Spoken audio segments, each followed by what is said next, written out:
بسم اللہ الرحمن الرحیم۔ تحقیق اللہ مومنوں سے راضی ہوا جب وہ تم محمد صلی اللہ علیہ وسلم سے درخت کے نیچے بیعت کر رہے تھے۔ امام مظلوم، ناصر قرآن، کاتب وحی، خلیفہ سویم، امیر المومنین حضرت سیدنا عثمان غنی آج صلی اللہ علیہ وسلم کے تحقیق قریبی رفیق، دور داماد، خلیفۃ المسلمین، امیر المومنین حضرت عثمان ذو النورین کے حالت زندگی اور کارنامے پر مشتمل انتہائی جامع مگر مختصر مجموعہ۔ حضرت سیدنا عثمان ذو النورین، آپ نے 12 سال تک 44 لاکھ مربع میل پر اسلامی پرچم لہرایا۔ حضرت عثمان کی وجہ سے 1450 صحابہ کو قرآن نے جنت کی خوشخبری سنائی۔ ہم جیسے گناہ گاروں سے کہاں تھا آپ کا تعارف بیان ہو۔ بہرحال ماتاب رسالت کے روشن ستاروں میں حضرت عثمان ذو النورین کا نام بہت نمایاں ہے۔ آپ کی زہد و سخا، علم و عطا، عشق و مصطفی، جذبہ شوق اور حضرت سے والہانہ تعلق ایسی درخشندہ کہانی ہے جو مخالف موافق تمام حلقوں میں مسلم ہو چکی ہے۔ مغربی مورخین سے لے کر کے اسلام کے نابالغہ روزگار مورخین تک سب نے خلیفہ راشد حضرت عثمان کے کارہائے نمایاں اکبری کردار کو امت مسلمہ کے لیے نشان راہ قرار دیا۔ آپ کی عمر 82 منزلیں گزار کے نہایت مظلومیت کے ساتھ حضرت صلی اللہ علیہ وسلم کے پڑوس میں جس طرح انہیں شہید کیا گیا، پھر جس طرح 40 روز تک آپ پر کھانا پینا بند رکھا گیا، وہ بھی صفحہ تاریخ کا ایک المناک باب ہے۔ ولادت حضرت عثمان عام الفیل کے 6 برس بعد یعنی 577 عیسوی میں پیدا ہوئے۔ شجرہ نسب، آپ کا سلسلہ نسب یہ عثمان بن عفان بن ابی العاص بن امیہ بن عبد شمس بن عبد مناف بن اقصہ بن کلاب بن مرہ بن کہب بن لوی بن غالب قریشی ہوئی۔ اسی طرح آپ کا سلسلہ نسب 5ویں پشت پہ حضرت صلی اللہ علیہ وسلم سے جا ملتا ہے۔ حضرت عثمان کے قبول اسلام کا واقعہ یوں ہے کہ طبقات ابن سعد کے مطابق آپ 74 نمبر پر اسلام قبول کیا۔ حضرت صلی اللہ علیہ وسلم کا کلمہ پڑھنے کے بعد آپ کو آپ کے چچا حکیم بن ابی العاص نے لوہے کے زنجیروں سے باندھ کر دھوپ میں ڈال دیا۔ کئی روز تک ایک علیحدہ مکان میں بند رکھا۔ چچا نے کہا کہ جب تک تم نئے مذہب کو نہیں چھوڑو گے تمہیں آزاد نہیں کیا جائے گا۔ یہ سن کے آپ نے فرمایا، چچا خدا کی قسم میں مذہب اسلام کبھی نہیں چھوڑوں گا اور اس دولت سے کبھی دستبردار نہیں ہوں گا۔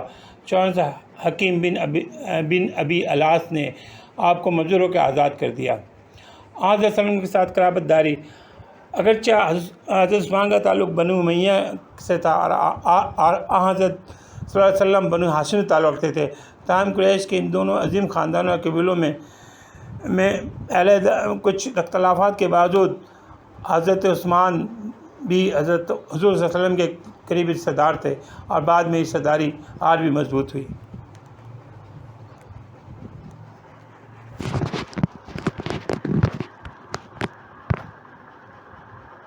آپ کی نانی ام حکیم علیزہ بنت عبد المطلب حضرت صلی اللہ علیہ وسلم کے والد حضرت عبداللہ کی جگرہ بہن تھی۔ اس طرح آپ حضور صلی اللہ علیہ وسلم کے پھوپھی کے نواسے ہوئے۔ حضرت صلی اللہ علیہ وسلم نے اپنی بیٹی حضرت رقیہ کا نکاح آپ کے ساتھ کیا۔ جب وہ فوت ہو گئی تو ان کی بہن ام کلثوم بھی آپ کے نکاح میں دے دی۔ ام کلثوم کی وفات کے بعد آپ صلی اللہ علیہ وسلم نے فرمایا، اگر میری 40 بیٹیاں بھی ہوتی تو ایک کے بعد دیگر ان سب کا نکاح عثمان کے ساتھ کر دیتا۔ حضرت صلی اللہ علیہ وسلم کی 2 بیٹیوں کے نکاح کی وجہ سے ہی آپ کو ذو النورین یعنی 2 نور والا کہا جاتا ہے۔ حضرت صلی اللہ علیہ وسلم نے ایک موقع فرمایا، میں نے کسی بیوی کے ساتھ یا اپنی کسی بیٹی کا نکاح اللہ کے وحی کے بغیر نہیں کیا۔ حضرت صلی اللہ علیہ وسلم کے اس فرمان سے اللہ اور اس کے رسول کے یہاں آپ رضی اللہ عنہ تعالیٰ کی قدر و منزلت کا اندازہ ہوتا ہے۔ حضرت عثمان نے آپ صلی اللہ علیہ وسلم کی صاحبزادی حضرت رقیہ کے ساتھ حبشہ کی طرف ہجرت فرمائی۔ اس موقع پر حضرت صلی اللہ علیہ وسلم نے فرمایا، یہ جوڑا بہت خوبصورت ہے۔ اسی طرح ہجرت مدینہ ہجرت حبشہ کے بعد آپ کو ہجرتین کا لقب ملا۔ ابن ثاکر میں ہے، حضرت آدم سے لے کر حضرت صلی اللہ علیہ وسلم تک کوئی انسان ایسا نہیں گزرا جس کے نکاح میں کسی پیغمبر کی 2 بیٹیاں آئی ہوں سوائے عثمان کے۔ حضرت صلی اللہ علیہ وسلم نے اپنی بیٹی رقیہ کا نکاح آپ کے ساتھ کیا۔ جب وہ فوت ہو گئی تو ان کی بہن کلثوم بھی ان کے نکاح میں دے دی گئیں۔ کلثوم کے وفات کے بعد آپ صلی اللہ علیہ وسلم نے فرمایا اگر میری 40 بیٹیاں بھی ہوتی تو ایک کے بعد دیگر ان سب کا نکاح عثمان کے ساتھ کر دیتا۔ حضرت صلی اللہ علیہ وسلم کی 2 بیٹیوں کے نکاح کی وجہ سے ہی آپ کو ذو النورین یعنی 2 نور والے کہا جاتا ہے۔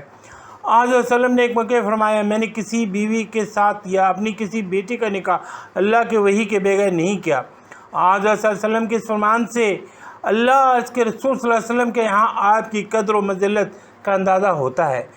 حضرت عثمان نے آپ صلی اللہ علیہ وسلم کی صاحبزادی حضرت رقیہ کے ساتھ حبشہ کی طرف ہجرت فرمائی۔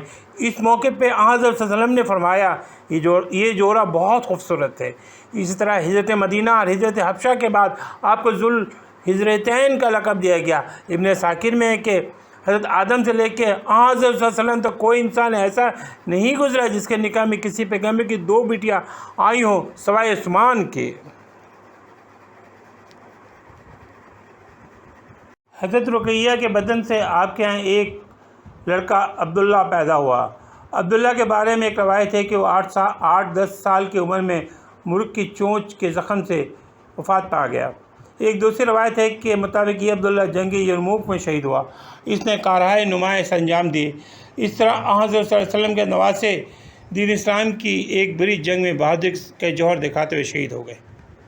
حضرت عثمان کی وجہ سے 1450 صحابہ کے لیے جنت کا اعلان ہوا۔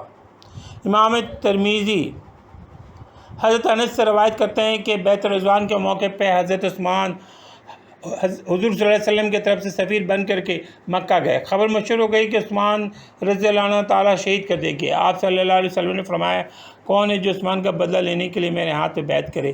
اس وقت سارے 1400 صحابہ نے حضرت عثمان کا بدلہ لینے کے لیے حضرت صلی اللہ علیہ وسلم کے دست حق پر بیعت کی۔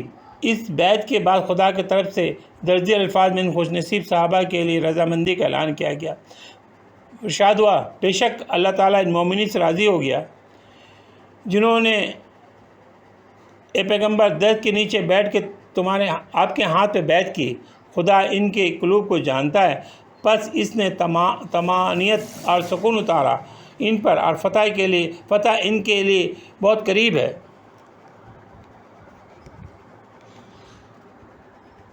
حضرت عثمان کی فضیلت میں حضرت صلی اللہ علیہ وسلم کے ارشادات۔ حضرت صلی اللہ علیہ وسلم نے فرمایا جنت میں نبی کا ایک ساتھی ہوگا، میرا ساتھی عثمان ہوگا۔ ابن عساکر نے زید بن ثابت سے روایت کی کہ حضرت صلی اللہ علیہ وسلم نے فرمایا میرے پاس سے جب عثمان گزرے تو میرے پاس فرشتہ بیٹھا ہوا تھا۔ اس نے کہا یہ شہید ہیں، ان کو قوم شہید کر دے گی، مجھے ان سے شرم آتی ہے۔ امام بخاری امام مسلم نے حضرت عائشہ سے روایت کی ہے کہ حضرت صلی اللہ علیہ وسلم نے فرمایا جب حضرت عثمان میرے پاس آتے تو رسول اللہ صلی اللہ علیہ وسلم اپنے لباس کو درست فرما لیتے اور فرماتے میں اس سے کس طرح شرم نہ کروں جس سے فرشتے بھی شرم کرتے ہیں۔ حضرت عائشہ سے ایک اور روایت ہے اے عثمان اللہ تعالیٰ تجھے خلافت کی قمیض پہنائے گا، جب منافق اسے اتارنے کی کوشش کریں تو اسے مت اتارنا یہاں تک کہ تم مجھ سے آ ملو۔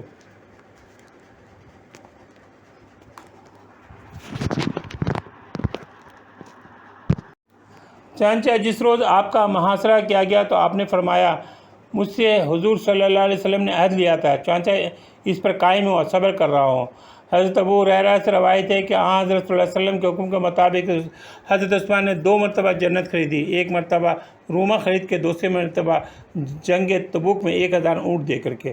امام ترمذی نے عبدالرحمن بن کعب کے حوالے سے لکھا ہے کہ جنگ تبوک کے موقع پہ جب 30,000 صحابہ کرام کا 2.5 لاکھ رومی سائنس سے مقابلہ تھا، حضرت صلی اللہ علیہ وسلم نے صحابہ کرام کو ترغیب دے رہے تھے تو حضرت ابو بکر صدیق رضی اللہ عنہ تعالیٰ نے گھر کا سارا سامان، فاروق اعظم رضی اللہ عنہ تعالیٰ نے نصف سامان دے دیا۔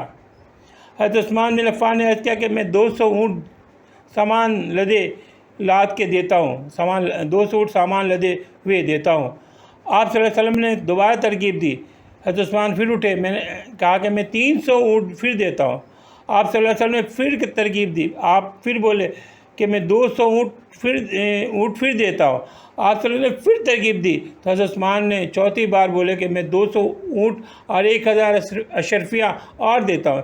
یہ سن کے آپ صلی اللہ علیہ وسلم منبر سے نیچے اترے اور آپ نے فرمایا آج کے بعد عثمان کو کوئی گناہ بھی نقصان نہیں پہنچائے گا۔ ابن عدی اور ابن ثاقب نے حضرت عبداللہ بن عمر رضی اللہ عنہ تعالیٰ سے روایت کی کہ رسول اللہ علیہ وسلم نے ارشاد فرمایا ہم اور عثمان اپنے والد حضرت ابراہیم علیہ السلام سے بہت مشابہ ہیں۔ ام المومنین حضرت عائشہ سے روایت ہے کہ میں نے رسول اللہ صلی اللہ علیہ وسلم کو کبھی اتنا ہاتھ اٹھا کر دعا کرتے نہیں دیکھا کہ آپ صلی اللہ علیہ وسلم کے بغل مبارک ظاہر ہو جائے مگر عثمان کے لیے جب آپ دعا فرماتے تھے۔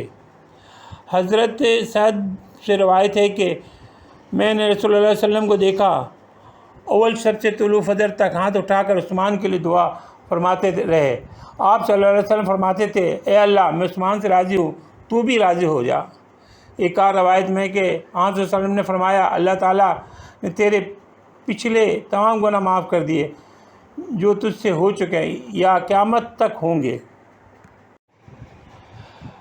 حضرت عثمان کی 10 اہم خصوصیات پہ بات کرتے ہیں۔ ابن ثاقب میں کہ جو حضرت عثمان پر بلوائیوں نے عرصہ ہاتھ تنگ کر دیا اور آپ گھر محصور ہو گئے، تو اس موقع پر آپ نے باغیوں کو خطاب کرتے ہوئے فرمایا میرے 10 خصائل میرا رب ہی جانتا ہے لیکن آج تم ان کا لحاظ نہیں کرتے۔ میں اسلام لانے میں چوتھا ہوں۔ رسول صلی اللہ علیہ وسلم نے اپنی صاحبزادی میری نکاح میں دی، جب پہلی صاحبزادی وفات پا گئی تو دوسری نکاح میں دی۔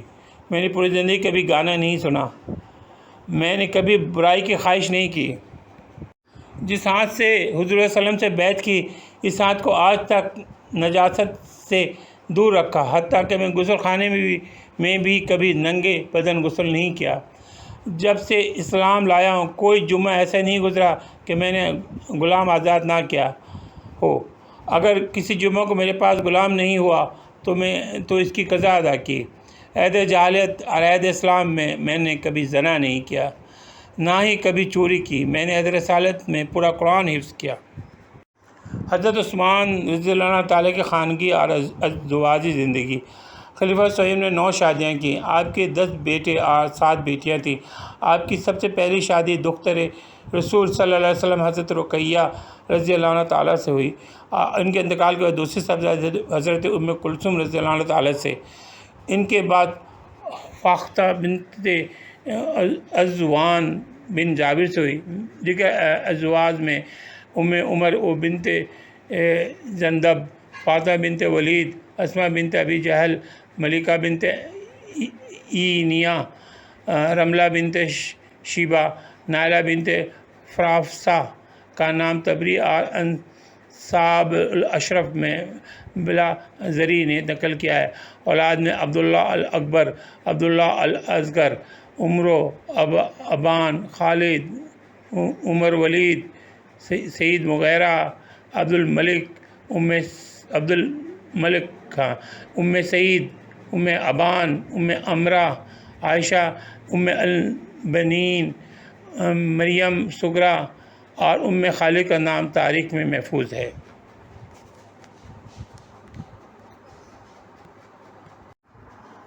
اوصاف و کمالات: سفید رنگ، خوبصورت وجاہت، متوازن قد و قامت، چہرے پہ چچک کے چند نشانات، داڑھی گنجان، زلف دراز کے حامل حضرت عثمان جب لباس زیب تن کر کے امامہ سے مزین ہوتے تو بڑے خوبصورت معلوم ہوتے تھے۔ آپ خوش شکل، خوش قامت ہونے کے ساتھ ساتھ اعلیٰ سیرت و کردار کے خلعت سے بھی آراستہ تھے۔ بڑے پیمانے پر تجارت کے باعث شروع سے دولت مند تھے، اس لیے لباس بھی عمدہ پہنتے تھے۔ آپ کی غذا عمدہ اور اعلیٰ معیار کی تھی۔ آپ لذیذ اور نفیس غذاؤں کے عادی تھے۔ عرب میں بہت مالدار ہونے کے باوجود آپ کا طرز زندگی سادگی سے عبارت تھا۔ رہن سہن، اخلاق و طوار، خلق و کردار میں آپ صلی اللہ علیہ وسلم کے طریقوں کو مشہور راہ بناتے۔ آپ کا ہر کام اتباع سنت سے آراستہ تھا۔ ایک مرتبہ وضو فارغ کو مسکراتے ہوئے لوگوں نے مسکرائے۔ ایک دفعہ وضو سے فارغ ہو کر مسکرائے، لوگوں نے اس موقع پر مسکراہٹ کی وجہ پوچھی تو آپ نے فرمایا میں نے رسول صلی اللہ علیہ وسلم کو وضو کے بعد اسی طرح مسکراتے دیکھا۔ ایک مرتبہ مسجد کے دروازے پہ بیٹھ کے بکری کا گوشت کا ایک بڑا ٹکڑا منگوایا، ایسا تناول فرمایا اور تجدید وضو کے بغیر نماز کے لیے کھڑے ہو گئے۔ فراغت کے بعد ارشاد ہوا، رسول اللہ علیہ وسلم نے بھی اسی جگہ بکری کا گوشت تناول فرمایا تھا، پھر اسی طرح بغیر تجدید وضو کے نماز پڑھی تھی۔ تقویٰ و طہارت حضرت عثمان کا جوہر ذاتی تھا۔ گناہ، کفر اور دوسرے برائیوں سے ہمیشہ آپ دور رہے۔ سلمان بن موسیٰ کا بیان ہے، ایک مرتبہ حضرت عثمان چند لوگ یہاں موجود تھے۔ یہ مجمع ایک ناپسندیدہ مشغلہ گانے بجانے میں مصروف تھا، لیکن جب حضرت عثمان وہاں پہنچے تو مجمع منتشر ہو چکا تھا۔ آپ کو اس کا بھی واقعے کا علم ہوا تو خدا کا شکر ادا کیا، بطور کفارہ ایک غلام آزاد کیا۔ حضرت عثمان غنی رضی اللہ عنہ تعالیٰ کا قول و فعل سنت رسول اللہ صلی اللہ علیہ وسلم کے اتباع سے معمور تھا۔ آپ کا قلب و ذہن احترام رسول اللہ صلی اللہ علیہ وسلم، اس کے مصطفیٰ شفتگی حق سے آراستہ تھا۔ آپ کے بڑے کمالات میں ثقافت، حلیم اور حیا نے اپنوں اور غیروں سے لوہا منوایا۔ اللہ کے رسول صلی اللہ علیہ وسلم نے آپ کو کتابت وحی جیسے اعزازات سے بھی نوازا۔ قراءت قرآن، تدوین حدیث، جمع کتاب اللہ آپ کے منفرد کمالات ہیں۔ آپ کے اجتہادات، فرامین و مراسلات، خطبات و تقاریر آنے والی پوری امت مسلمہ کے لیے خزانۂ عامرہ ہے۔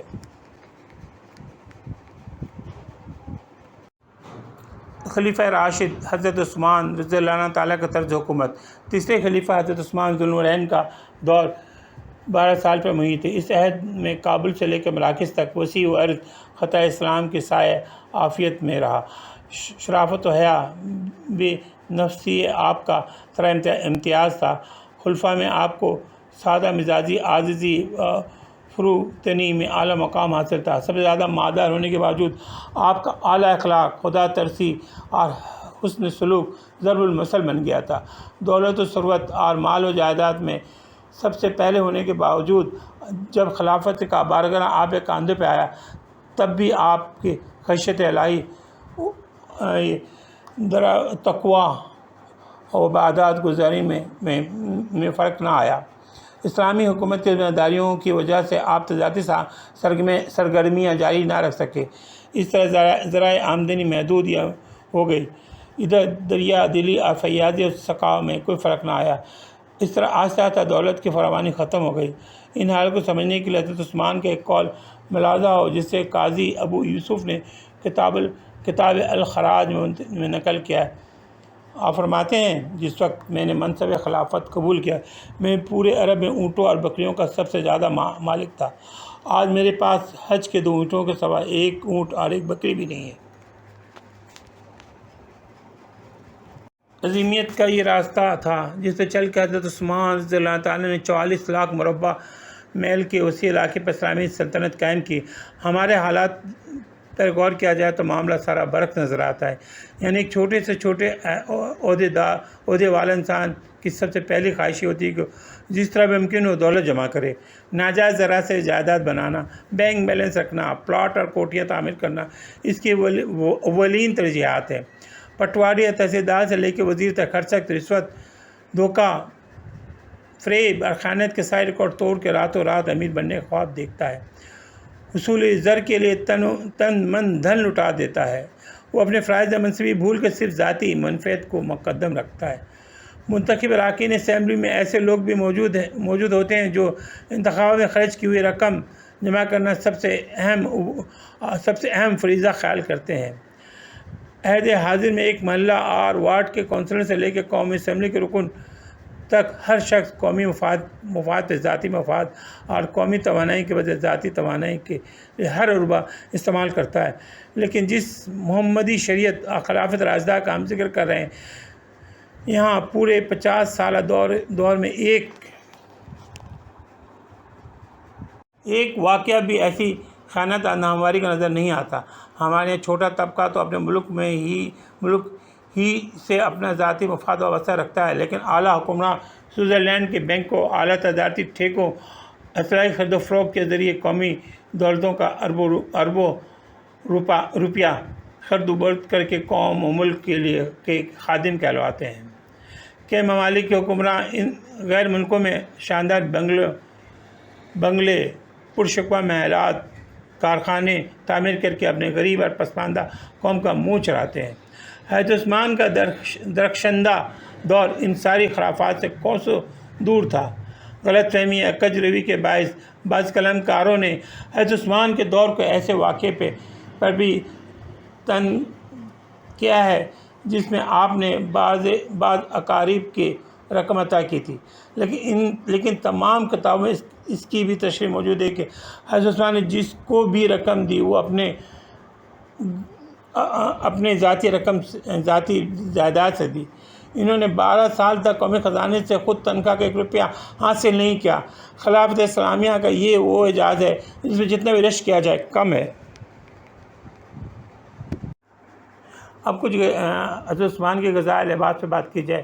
حضرت عثمان کا رہن سہن غذا کا معیار نہایت اعلیٰ تھا۔ خدا کے عطا کردہ نعمتوں سے انہوں نے پورا فائدہ اٹھایا۔ آپ رضی اللہ عنہ تعالیٰ حضور صلی اللہ علیہ وسلم کی تعلیمات کے عین مطابق عمدہ لباس پہنتے، اعلیٰ مکان اور اچھے ماحول میں رہتے، اچھے خوراک استعمال کرتے۔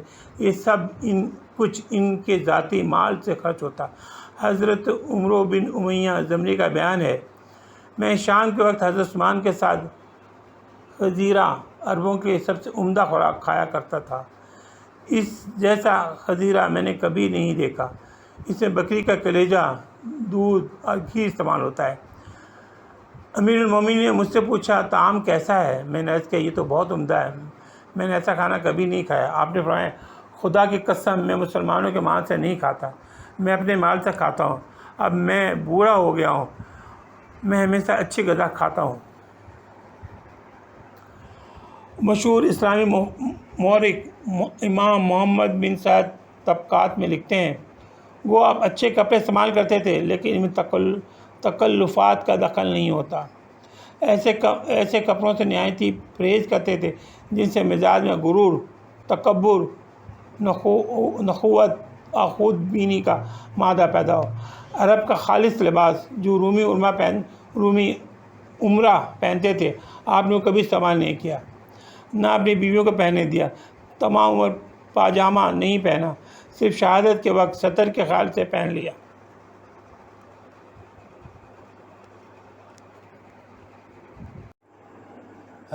حضرت عثمان کا 12 سالہ دور حکومت عدل و انصاف، اخوت و مساوات، رعایا پروری کا نمونہ تھا۔ قارئین کرام، آپ نے ملاحظہ کیا کہ عرب کا سب سے زیادہ مالدار انسان مسند حکومت پہ براجمان ہونے کے بعد ذاتی دولت سے ہاتھ دھو بیٹھتا ہے۔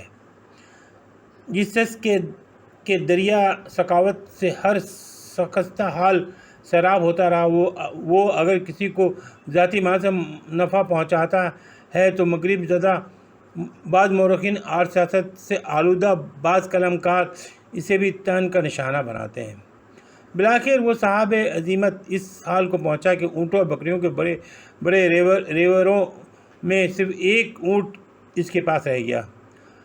بعض معاصر قلم کار خلیفہ سویم کے بارے میں سبائی روایات اور تاریخ کے رتب و یابس کا شکار ہو گئے ہیں۔ انہیں آپ کی دور کی تاریخ ساز فتوحات، حیرت انگیز ہما گیری، بے مثال رعایا پروری، معاشی استحکام اور دور تک اسلامی اقدار کا برسنے والا مینہ اور چمکنے والی کرنیں نظر نہیں آتی۔ جس طرح انہوں نے حضرت عثمان پہ اعتراضات اور الزامات کو نمایاں سرخیوں سے تحریر کیا ہے، اس کے مقابلے میں ان کے کارناموں کو اہمیت نہیں دی۔ حضرت عثمان رضی اللہ عنہ تعالیٰ کے بارے میں شیخ الاسلام امام ابن تیمیہ اپنے مارک الآراء کتاب منہاج السنہ میں تمام اعتراضات کا جواب دے چکے ہیں۔ پوری امت مسلمہ کو اب اس صفائی کے بعد آپ پر کوئی اعتراض باقی نہیں رہا۔ 200 سال بعد تحریر کی جانے والی تاریخ کو بہانہ بنا کر ایک ایسے شخص کی کردار کشی نہیں کی جا سکتی جس کے بلند مرتبت، اعلیٰ مقام، عظمت پہ نہ صرف یہ کہ حضور صلی اللہ علیہ وسلم بلکہ قرآن بھی گواہی دے چکا ہے۔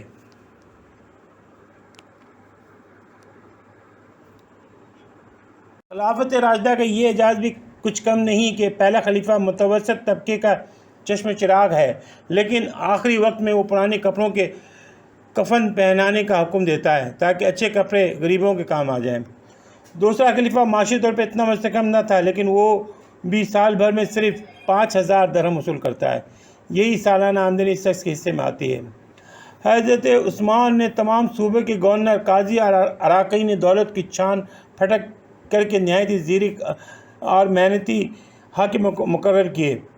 تمام مفتوحہ ممالک کے علیحدہ علیحدہ علاقوں کو ریاستوں کی شکل میں مختلف یونٹوں میں تقسیم کیا۔ 44 لاکھ مربع میل میں تمام آبادکاروں کو زمین کے مالکانہ حقوق کے پروانے جاری کیے۔ پولیس کے محکموں کو انقلابی بنیادوں پر مستحکم کیا۔ دنیا کے تمام مسلمانوں کو قرآن کریم کے ایک قرت پہ جمع کر کے قرآن کو دنیا بھر میں پھیلا دیا۔ حضرت عثمان کے دور میں مملکت کی حدود بہت وسیع ہو گئی تھیں۔ یہاں انتظامی شعبے کا اجرا اور ہر علاقے میں سستے انصاف کی عدالتوں کا قیام بھی آپ کا منفرد کارنامہ ہے۔ خلیفہ سوم کا طریقہ یہ تھا کہ ہر 3 یا 6 ماہ بعد گورنر اور اعمال حکومت کے نام ہدایت جاری کرتے رہتے، عدل و انصاف کے تمام تقاضوں کا خیال کر کے پوری حکومتی مشینری کو رعایا پروری کا حکم جاری کرتے۔ آپ کا دور حکومت بے مثال اصلاحات، فلاحی مہمات سے عبارت تھا۔ سادہ طرز زندگی، سادہ طوار، اعلیٰ اخلاق، عام آدمی تک رسائی، ظلم و جور سے نفرت، زیادتی یا تجاوز سے دوری آپ کے شاہکار کارناموں میں شامل ہے۔ عوام پہ بلا وجہ ٹیکسوں کی ممانعت۔ ایک مرتبہ حضرت عثمان نے گورنروں کے نام حکم نامہ روانہ کیا۔ اس میں کہا، بلا شبہ اللہ تعالیٰ نے امام یا امیر کو حکم دیا ہے کہ وہ قوم کا نگراں یا چراوا ہو۔ اس نے اس کو اس لیے امین نہیں بنایا کہ عوام کو ٹیکسوں کے بوجھ سے رون ڈالے۔ مشاعر اسلام سے اقتباس لی گئی ہے۔ مسند خلافت سے تمغہ شہادت تک۔ حضرت سیدنا فاروق اعظم پر جب قاطعانہ حملہ ہوا تو آپ نے 10 مبشرہ میں سے 6 نامور شخصیات کو نامزد کر کے انہی میں سے خلیفہ کا انتخاب کا حکم دیا۔ یہ 6 اصحاب حضرت عثمان رضی اللہ عنہ تعالیٰ، حضرت علی کرم اللہ وجہ، حضرت عبد الرحمن بن عوف، حضرت طلحہ، حضرت زبیر، حضرت سعد بن زید رضی اللہ عنہ تعالیٰ تھے۔ بالآخر حضرت عبد الرحمن بن عوف نے خفیہ راہ شماری کے ذریعے حضرت عثمان رضی اللہ عنہ تعالیٰ کو خلیفہ نامزد کر دیا۔ حضرت عثمان 24 ہجری میں خلیفہ مقرر ہوئے تو آپ کو شروع میں 22 لاکھ مربع میل کے ایک ایسے خطے پر حکومت کرنی پڑی جس سے بیشتر ممالک فتح ہو چکے تھے، لیکن یہاں مسلمان مستحکم نہ ہوئے تھے۔ خطرہ یہ تھا کہ ریاست دوبارہ کفر کے آغوش میں نہ چلی جائے، لیکن خلیفہ سوم نے 12 دن کم 12 سال تک 44 لاکھ مربع میل کے وسیع و عریض خطے پر اسلامی سلطنت قائم کی۔ حضرت عثمان کے پہلے 6 سال فتوحات کامرانیوں کے ایسے عنوانات سے عبارت ہیں جن پر اسلام کی پوری تاریخ ہمیشہ فخر کرتی رہے گی۔ خلافت اسلامیہ کے تاجدار ثالث نے فوجیوں اور عسکری قوتوں کو جدید بنیادوں پر استوار کیا تھا۔ آپ رضی اللہ عنہ تعالیٰ ہی کے دور میں حضرت معاویہ رضی اللہ عنہ تعالیٰ امیر شام نے اسلام کا پہلا بحری بیرہ تیار کر کے بحر اقوانوس میں اسلام کا عظیم لشکر اتار دیا تھا۔ اسی طرح پاپا روم پر سختہ طاری کر کے آپ رضی اللہ تعالیٰ کی فوجیوں نے فرانس اور یورپ کے کئی ملکوں میں اسلام پہنچا دیا تھا۔ ہندوستان اور افریقی ممالک میں محمدی سورج کی کرنیں بھی آپ رضی اللہ تعالیٰ ہی کے دور میں پہنچیں۔ اسلامی فوجیوں نے عثمانی دور میں اسلامی فوجیوں نے عثمانی دور میں سندھ، مکران، تبرستان اور متحدہ ایشیائی ممالک فتح کیے۔ حضرت عثمان ذو النورین کے دور خلافت کے آخری سالوں میں آپ کی پے در پے کامیابیوں نے یہود و نصارہ کو ناکوں چنائے چبوا دیے۔ وہ کسی طرح بھی عہد عثمانی کی وسعت و ہمہ گیری کو برداشت نہیں کر سکتے تھے۔ سامنے آ کر جنگ کرنے کے ساتھ ساتھ یہودیوں نے منافقوں کا ایسا لشکر تیار کیا جو حضرت عثمان پر اقربا پروری کا اور خیانت کا الزام لگانے لگا۔ منافقت اور دجل و فریب کے یہی بے خواہوں نے مصر میں ایک سازش کا آغاز کیا۔ 750 بلوائیوں کو ایک خط کا بہانہ بنا کے مدینہ منورہ پہنچے۔ بغاوت کا ایسا وقت طے کیا گیا جب مدینہ منورہ کے تمام لوگ حج پہ گئے ہوئے تھے، صرف چند افراد یہاں موجود تھے۔ ایسے وقت میں امیر المومنین کو خلافت سے دستبردار کروا کے اپنے مذموم مقاصد حاصل کیے جائیں۔ من مانی کارروائیوں کے ذریعے اسلام کے قصر خلافت کو مسمار کر دیا جائے۔ رسول اللہ صلی اللہ علیہ وسلم کے شہر کو آگ و خون میں مبتلا کر کے اسلام کی مرکزیت کو پارا پارا کر دیا جائے۔ فتوحات اور کامیابیوں کے راستے میں فوری طور پر صد سکندری کھڑی کر دی جائے۔ 35 ہجری ذیقعدہ کے پہلے عشرے میں باغیوں نے حضرت عثمان کے گھر کا محاصرہ کیا۔ حافظ عماد الدین نے اپنے البلادیہ والنہائیہ میں لکھا ہے کہ باغیوں کی شورش میں بھی حضرت عثمان نے صبر استقامت کا دامن نہیں چھوڑا۔ محاصرہ کے دوران آپ کا کھانا اور پانی بند کر دیا گیا۔ تقریباً 40 روز تک بھوکے اور پیاسے 82 سالہ 82 ایئرس اولڈ مظلوم مدینہ حضرت عثمان کو جمعہ 18 ذی الحجہ کو انتہائی بے دردی کے ساتھ تلاوت قرآن پاک کرتے ہوئے شہید کر دیا گیا۔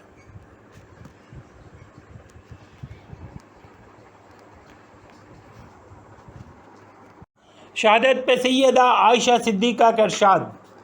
سیدہ عائشہ نے جب امیر المومنین کی شہادت کی خبر سنی تو فرمایا، تحقیق انہوں نے عثمان کو قتل کیا ہے، حالانکہ وہ سب سے زیادہ صلہ رحم کرنے والے اور پروردگار کا خوف کھانے والے تھے۔ شہادت پہ سیدنا علی مرتضیٰ کرم اللہ وجہہ کا ارشاد ہے۔ سیدنا علی مرتضیٰ کرم اللہ وجہہ کو جب لوگوں نے آ کر امیر المومنین سیدنا عثمان کی خبر شہادت سنائی تو فرمایا، اب تم پر ہمیشہ تباہی رہے گی۔ جناب حضرت علی کی ایک اور تقریر۔ قیس بن عبادہ کہتے ہیں کہ جنگ جمل میں نے سیدنا علی مرتضیٰ کو فرماتے ہوئے سنا۔ انہوں نے حضرت علی مرتضیٰ نے فرمایا، میں خون عثمان سے اپنی بریت کا اظہار کرتا ہوں۔ تحقیق عثمان کے قتل کے دن میرے ہوش اڑ گئے تھے اور میں نے اسے برا جانا۔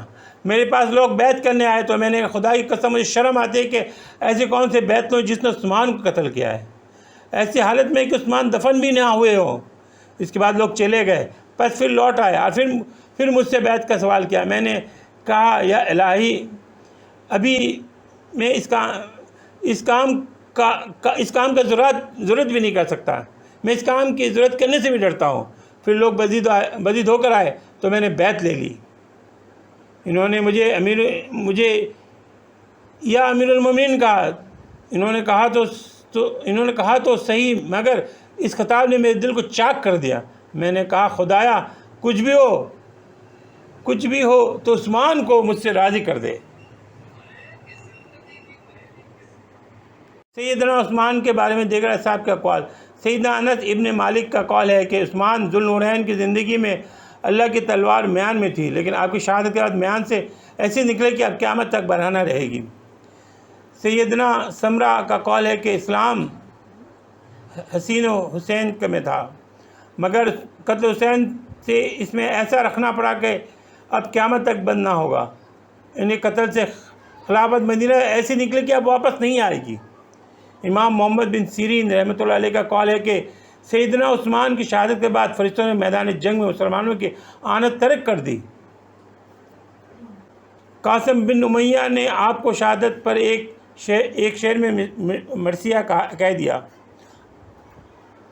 ان کے بقول، لوگوں خدا کی قسم، تم نے رسول صلی اللہ علیہ وسلم کے بعد قربانی کے دین میں بھی بہت بڑی قربانی کی۔ شہادت حسین پر نبی صلی اللہ علیہ وسلم کے شاعر خاص سیدنا کعب بن مالک کے اشعار بھی ہیں۔ ان کے بقول، خدا اس قوم کو تباہ کر دے جس نے پاک طیب برگزیدہ امام کو قتل کیا۔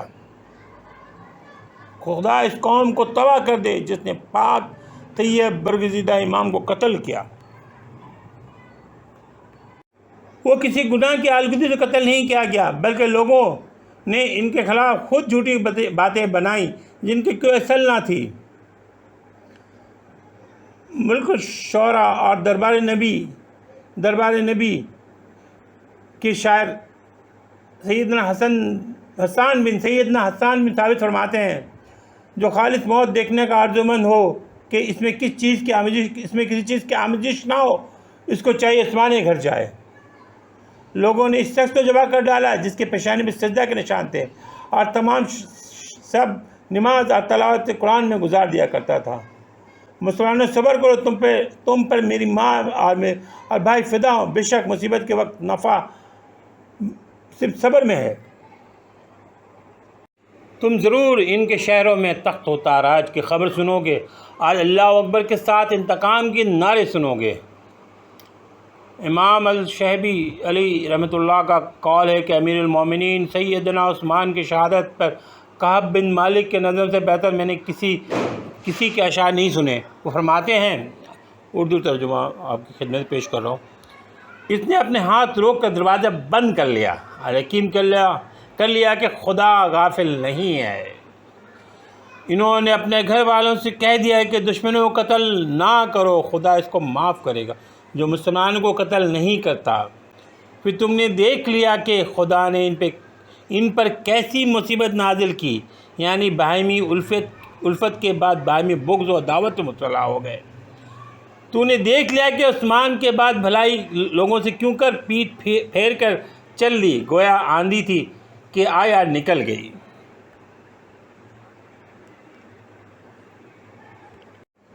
سیدنا ذوالنورین کے ذریعے اقوال میں کچھ پیش ہے۔ غم دنیا ایک تاریخی ہے اور غم آخرت دل میں ایک نور ہے۔ تاریخ دنیا خدا کا، تاریخ گناہ فرشتوں کا اور تاریخ تمام مسلمانوں کا محبوب ہوتا ہے۔ چار چیزیں بیکار ہیں۔ نمبر 1 وہ علم جو بے عمل ہو، نمبر 2 وہ مال جو خرچ نہ کیا جائے، نمبر 3 وہ زہد جس سے دنیا حاصل کی جائے، نمبر 4 وہ لمبی عمر جس میں سامان آخرت کچھ تیار نہ کیا جائے۔ اس کے بعد فرمایا، مجھے دنیا میں 3 چیزیں بہت پسند ہیں۔ نمبر 1 بھوکوں کو کھانا کھلانا، نمبر 2 ننگوں کو کپڑا پہنانا، نمبر 3 قرآن مجید خود پڑھنا اور دوسروں کو پڑھانا۔ ایک اور جگہ فرمایا، بظاہر 4 باتوں میں ایک خوبی ہے مگر حقیقت میں چاروں کو تحت 4 ضروری امر بھی ہے۔ نمبر 1 نیکوکاروں سے ملنا ایک خوبی مگر ان کے اتباع کرنا ایک ضروری امر ہے۔ نمبر 2 تلاوت قرآن مجید ایک خوبی ہے مگر اس پہ عمل کرنا ضروری امر ہے۔ مرض کی عادت کرنا ایک خوبی ہے مگر اس کی وصیت کرانا ایک ضروری امر ہے۔ نمبر 4 زیارت قبور ایک خوبی ہے مگر وہاں کی تیاری کرنا ایک ضروری امر ہے۔ ایک اور جگہ فرمایا، مجھے 4 باتوں میں عبادت الہی کا مزہ آتا ہے۔ نمبر 1 فرض کی ادائیگی میں، نمبر 2 حرام اشیاء سے پرہیز کرنے میں، نمبر 3 امید اجر پر نیک کام کرنے میں، نمبر 4 اور خوف خدا سے برائیوں سے بچنے میں۔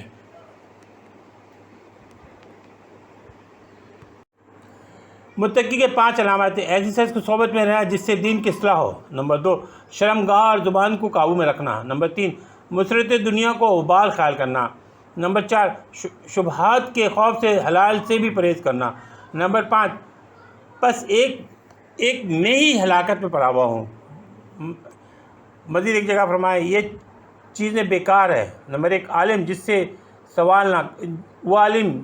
کوئی سوال نہ کرے، نمبر 2 وہ عمدہ کا جس سے کچھ حاصل نہ کیا جائے، نمبر 3 بیکار مستعمل ہتھیار، نمبر 4 ویران مسجد، 5 وہ قرآن جس پر تلاوت نہ کی جائے، نمبر 6 وہ مال جو خرچ نہ کیا جائے، نمبر 7 وہ گوئے جس سواری نہ کی جائے، نمبر 8 علم و زہد جو طالب دنیا کے پیٹ میں ہے، جو طالب دنیا کے پیٹ میں، علم و زہد جو طالب دنیا کے پیٹ میں، نمبر 9 وہ عمر دراز جس میں توشہ آخرت تیار نہ کی جائے۔